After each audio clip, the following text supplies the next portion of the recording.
A natureza da realidade pessoal. Um livro de Sete. Capítulo 6, parte B. As crenças e suas estruturas de poder. 22 horas e 46 minutos. Na verdade, depois que Augustus II obviamente dominou o corpo de Augustus I, toda a família ficou a par do acontecido. A esposa começou a anotar o que era feito e dito. Quando essas coisas eram mais tarde relatadas a Augustus I, as mentiras e as fraudes tornavam-se evidentes, como também a natureza infantil da personalidade.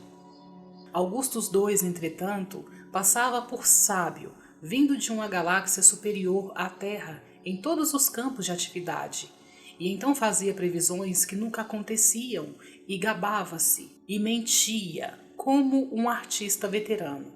As crenças cuja energia gerou esta autoimagem alternada apareceram então à luz do dia, mostrando seus resultados naturais na realidade física.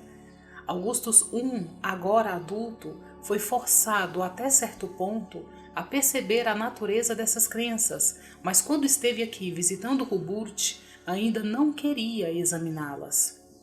Augustus II não se manifesta já há 2 meses e meio. Augustus está diante de um dilema, porque as crenças em sua própria impotência ainda estão intactas, e as crenças contraditórias de onipotência não estão mais sendo expressas através de Augustus II. Expressas, porém, elas serão. E assim, na entrevista, Augustus I, que agora simplesmente chamaremos de Augustus, em certo momento surgiu com sua gigantesca beligerância, encarando Hubert e dizendo-lhe que podia aniquilar qualquer coisa que o ferisse. No momento seguinte surgia a grande súplica por ajuda, o amor pela esposa e o filho. Em uma sentença, Augustus fazia uma afirmação e 10 minutos mais tarde tornava claro, com outro comentário, que o primeiro não fora verdadeiro. A polaridade entre Augustus I e II havia então se dissolvido de tal forma que os dois sistemas de crenças opostos operavam um ao lado do outro. Ainda assim, Augustus não examinava suas próprias palavras, seus próprios pensamentos, nem via as contradições que eram tão óbvias para os outros. A natureza e a importância das crenças apareceram de modo tão eloquente que Hubert ficou admirada, vendo-se forçada a realizar algum trabalho psicológico básico complicado. As duas personalidades já não estavam separadas, mas fundindo-se. Pausa às 23 horas.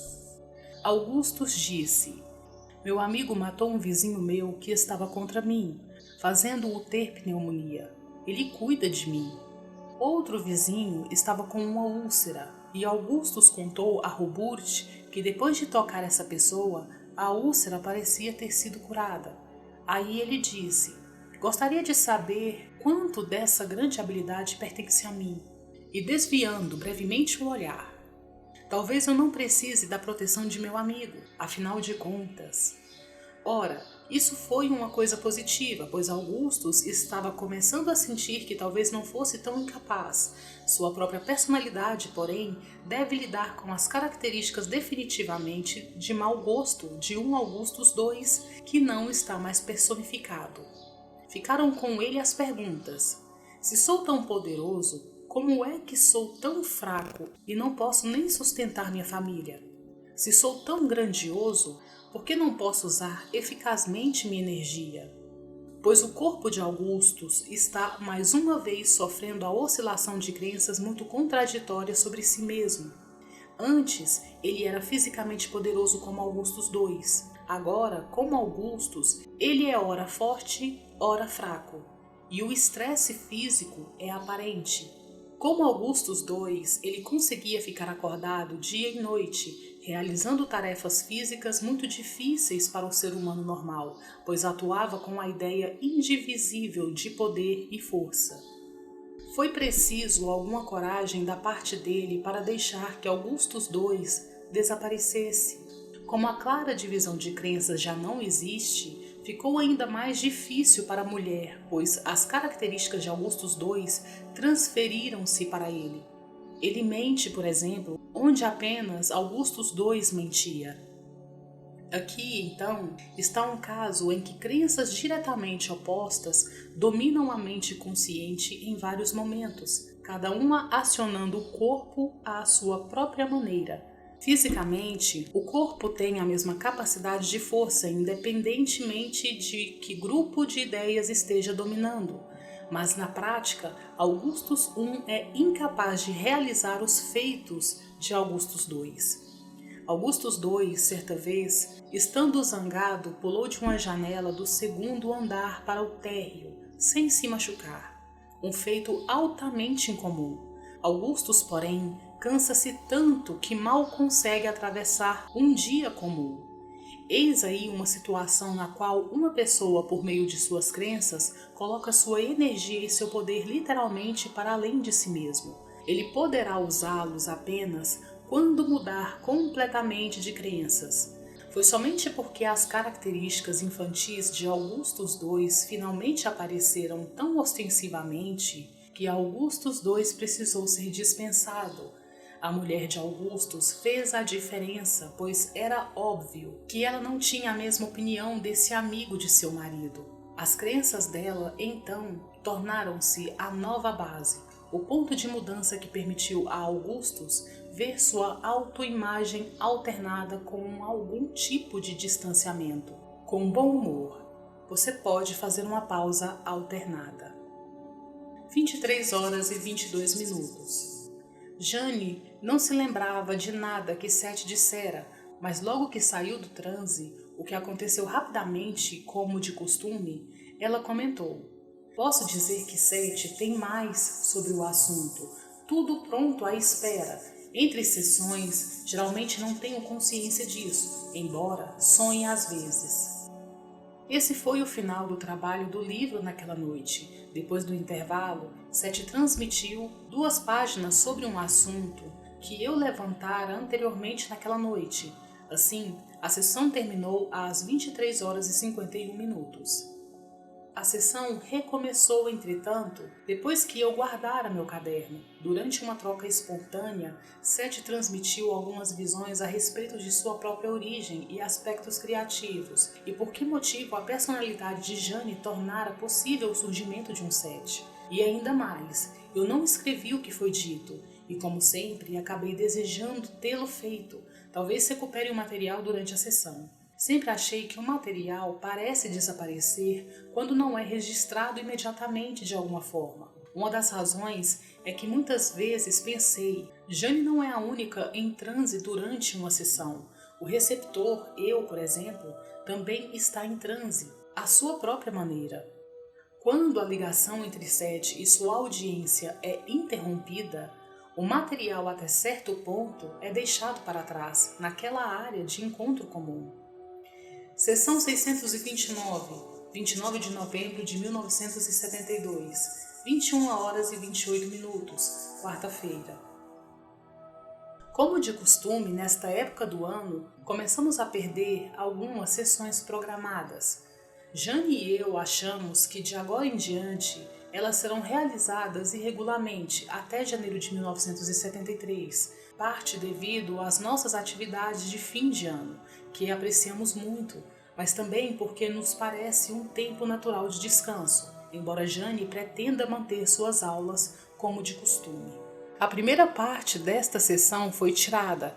Seth retomou o ditado do capítulo 6 às 21 horas e 59 minutos. Não existe em sua sociedade uma estrutura real adequada na qual pessoas como Augustus possam ser tratadas de maneira eficaz. Um analista poderia considerar Augustus como esquizofrênico e rotulá-lo com toda a sua perícia, mas esses termos são basicamente inexpressivos. Se o analista, depois de algum tempo, pudesse convencer Augustus de que sua condição no presente era resultado de algum evento inibidor do passado, e se o analista fosse intuitivo e compreensivo, Então Augustus poderia mudar suas crenças o suficiente para que ocorresse algum tipo de cura. Ele, então, convenientemente, se lembraria de tal evento e mostraria as emoções esperadas ao vivenciá-lo de novo. Infelizmente, em seu estado atual, impotente como ainda é sem Augustus II, ele talvez simplesmente invocasse seu alter ego. Abre o parêntese. Para outras referências a 7.2, ver o capítulo 17 do Sete Material e o capítulo 22 do Sete Speaks. No último, 7 nos diz. 7.2 estava relativamente na mesma posição em referência a mim, que eu estou em referência à mulher, Jane, através de quem estou falando agora. Fecha o parêntese. Retomando a frase, infelizmente em seu estado atual impotente, como ainda é sem Augustus II, ele talvez simplesmente invocasse seu alter ego para mostrar ao bom doutor que não pode brincar com ele. Seria também preciso ajudar Augustus a enfrentar as implicações do comportamento de seu outro eu, de tal forma que ele o aceitasse como uma porção de sua identidade total. Quando Augustus II estava no controle do corpo, a composição química variava consideravelmente, mostrando diferenças significativas no estado hormonal usual de Augustus. As mudanças químicas eram causadas pela transição que ocorria nas crenças, e não o contrário. Pausa, 22 horas e 8 minutos. Ver o material sobre hormônios e crenças, na seção 621, capítulo 4. Se acontecessem alterações químicas em Augustus II, ele voltaria para a personalidade de Augustus I, mas a mudança seria artificial e não permanente, e talvez muito perigosa. As tendências inibidas quimicamente seriam, até certo ponto, encobertas pelos medicamentos. O problema permaneceria, pois é muito possível que resultasse em tendências suicidas ou inclinações suicidas ocultas mais insidiosas, quando órgãos vitais fossem atacados. Às vezes, esses casos são tratados dentro de outra estrutura, na qual considerariam Augustus possuído por uma entidade independente maligna, sempre que Augustus II assumisse. Ora, se Augustus de alguma forma mudasse suas crenças, é possível que mesmo dentro dessa estrutura algum tipo de cura ocorresse. Ao mesmo tempo, porém, os perigos e dificuldades tornariam tal cura relativamente impossível. Se um profissional que acreditasse que Augustus estava possuído convencesse do fato, suas crenças combinadas poderiam funcionar por um tempo. Convencer Augustus de que estava sob o domínio de uma entidade maligna seria o primeiro passo. O segundo, que seria sua libertação do intruso, poderia vir em seguida. O problema é que, trabalhando dentro dessa estrutura, a autoestrutura é enfraquecida ainda mais, pois as características normalmente reprimidas de Augustus II seriam negadas para sempre. Augustus deve, então, ser sempre bom e, contudo, iria sentir-se vulnerável a outra invasão maligna semelhante o tempo todo. Os mesmos resultados já mencionados poderiam também acontecer: o crescimento de tendências suicidas e outro comportamento autodestrutivo. Pode fazer uma pausa. 22 horas e 23 minutos. Quando isso de falar em transe começou no final de 1963, disse Jane: eu costumava sentir que havia apenas uma palavra disponível por vez, sem qualquer coisa antes nem depois, mas agora percebo blocos inteiros de material esperando para serem transmitidos, como com o material sobre o Speakers esta noite. Isso acontece cada vez com mais frequência. Antes da sessão, Jane tornara a ter consciência de vários canais de informações disponíveis, vindos de Sete. Reiniciamos às 22 horas e 45 minutos. Ditado: por sorte, a mente e o corpo humano são muito mais flexíveis, duráveis e criativos do que acreditamos. Muitos casos, como o de Augustus, nunca vêm à luz. As pessoas envolvidas curam a si mesmas. Às vezes, isto é feito quando a pessoa escolhe passar por uma experiência traumática. Geralmente, uma parte de personalidade faz isso muito deliberadamente, quando a outra porção fecha os olhos. Esses eventos podem parecer desastres ou quase desastres, mas podem também mobilizar toda a personalidade para o bem de sua sobrevivência. Em um momento de grande tensão crítica, a personalidade pode voltar a unificar-se. Esses episódios críticos de unificação geralmente não envolvem uma longa enfermidade, embora possam fazê-lo, mas provocam eventos como acidentes graves. A dificuldade pode ser exteriorizada como um membro quebrado. Por exemplo, em vez de um eu quebrado e enquanto o corpo é reparado, ocorre a necessária assimilação da crença. Há vários tipos de cura em tais casos. Cada pessoa é diferente. Às vezes, a estrutura inclui outro método de cura, no qual porções de cada lado conflitante da personalidade separam-se para formar uma estrutura psicológica mais clara que possa comunicar-se com os dois lados, agir como juiz e reconciliar as crenças opostas de cada um. Isso é feito muitas vezes sem que a personalidade principal perceba o que está realmente acontecendo. De vez em quando, utilizam-se escritos automáticos ou tábua ou Ouija para receber mensagens dos espíritos. Ambos os métodos são usados para descobrir crenças conscientes invisíveis, que você aceita inconscientemente em um momento determinado, digamos, e deliberadamente ignora em um outro momento.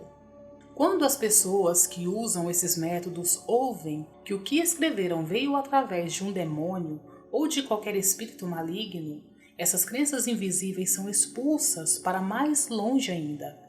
Qualquer busca mental se torna amedrontadora e perigosa, uma vez que pode levar a outras invasões semelhantes.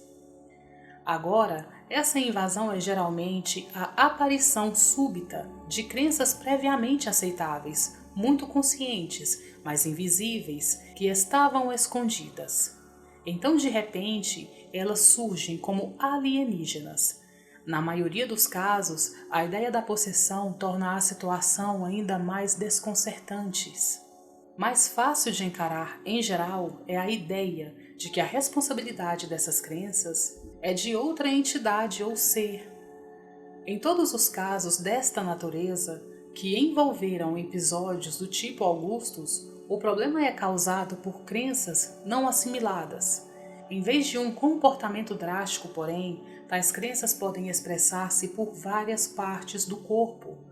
Infelizmente, um sistema médico que lida quase que só com sintomas incentiva o paciente a projetar essas crenças em novos órgãos, por exemplo, depois de ter sacrificado outros cirurgicamente.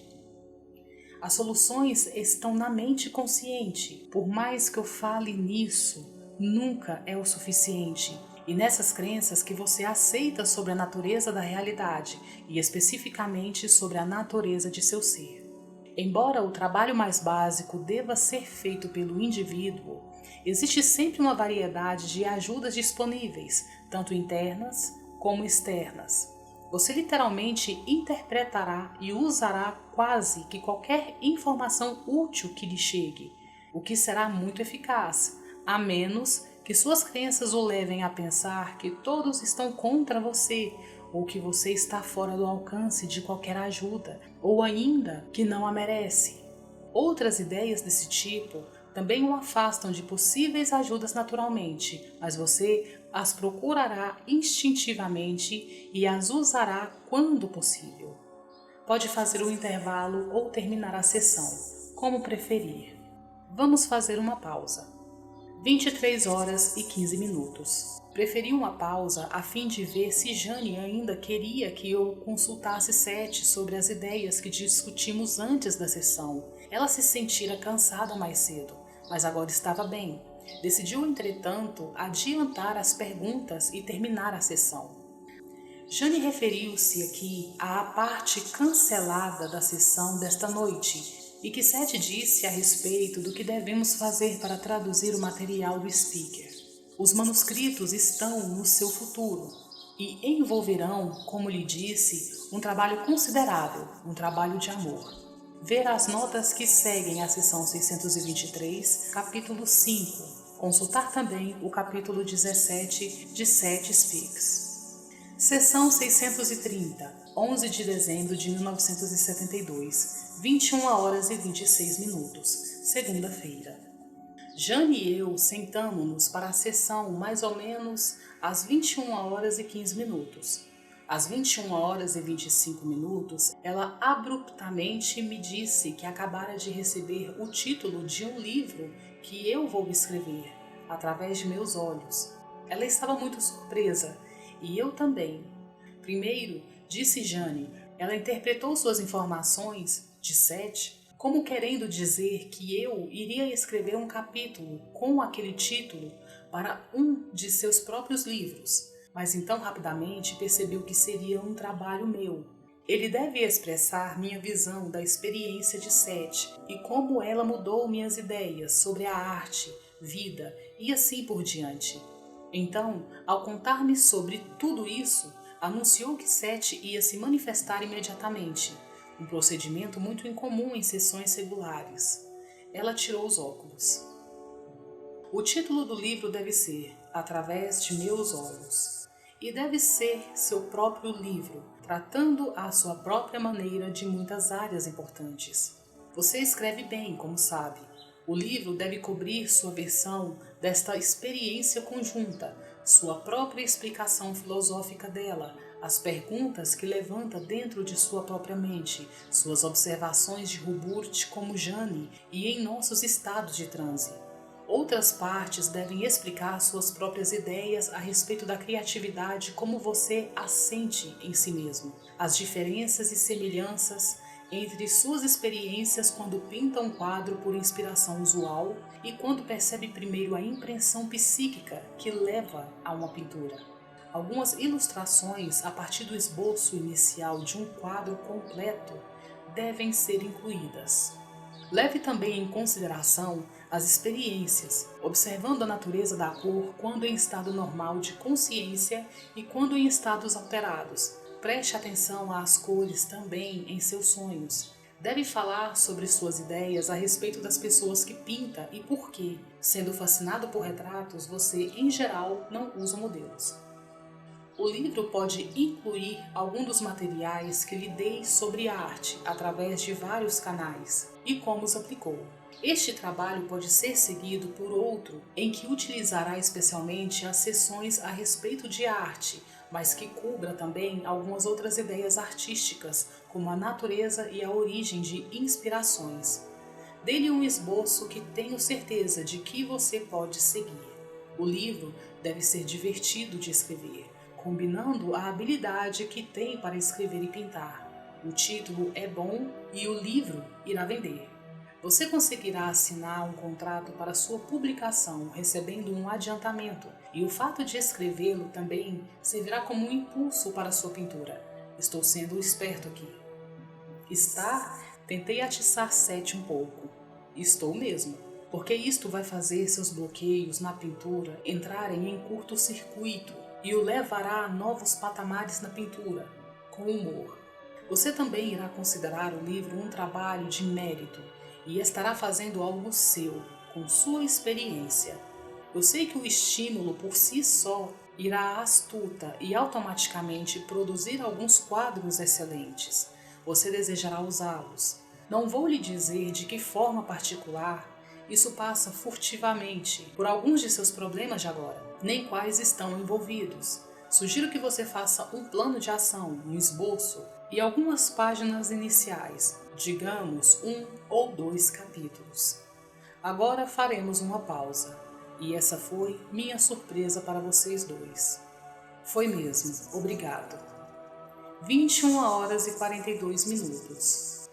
Estou tão surpresa que nem coloquei meus óculos ainda, exclamou Jane depois de sair do transe.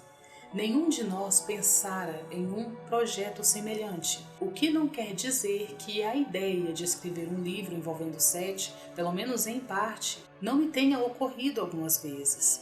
Fico surpresa quando algo assim me acontece em uma sessão, disse Jane.